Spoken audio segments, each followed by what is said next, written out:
Welcome to our channel. Celebrities front row at Louis Vuitton Fall 2025.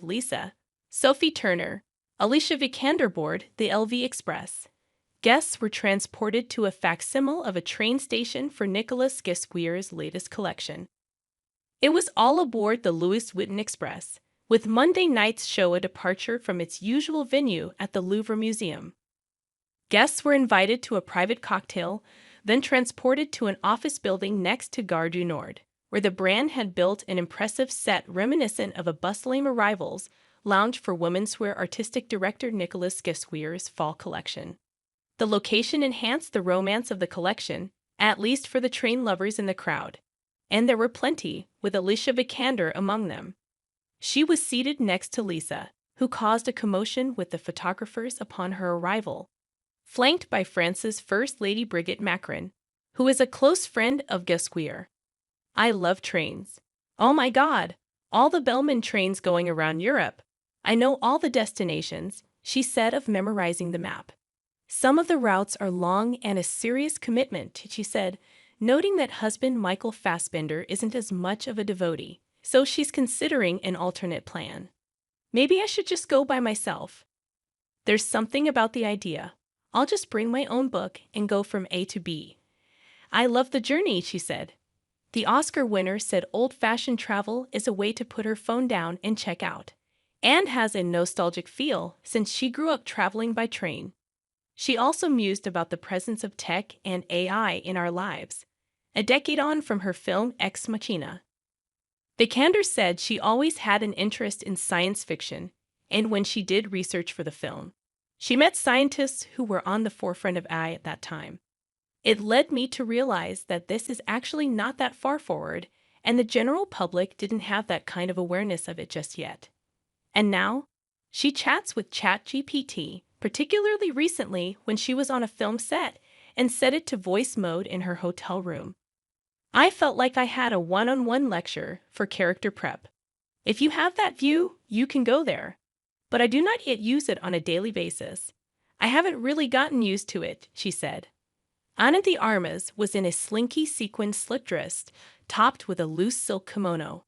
The look was carefree and would actually be perfectly comfortable for a train ride, she said. "I'd personally love trains. I would go on a train anywhere if I could, really. I'd much rather take a train than flying," she said. The actress said she fell in love with trains when she was living in Spain.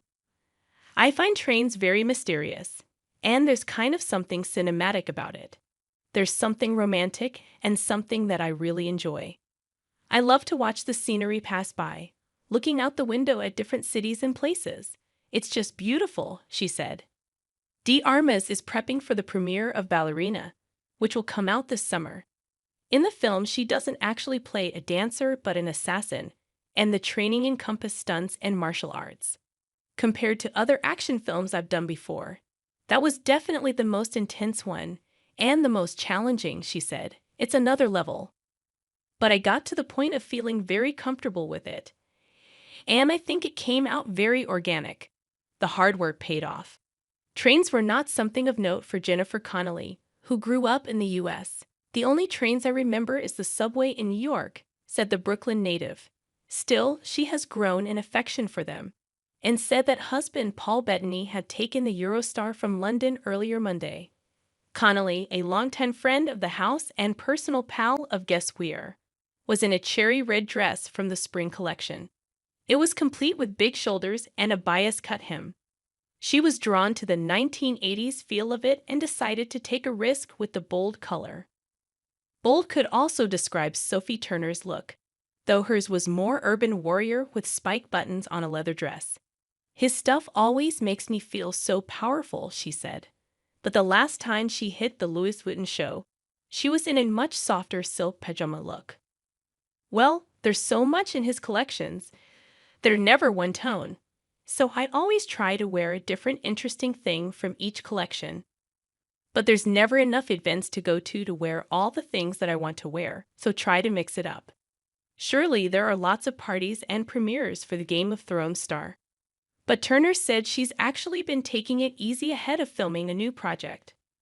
Word on the street, or IMDb at least, is that she's prepping for the Tomb Raider reboot, but she dodged that question with a series of quips. You can put that together, she concluded. In the meantime, maybe she'll wear the looks to the grocery store or around the house. If they let me keep them, she joked.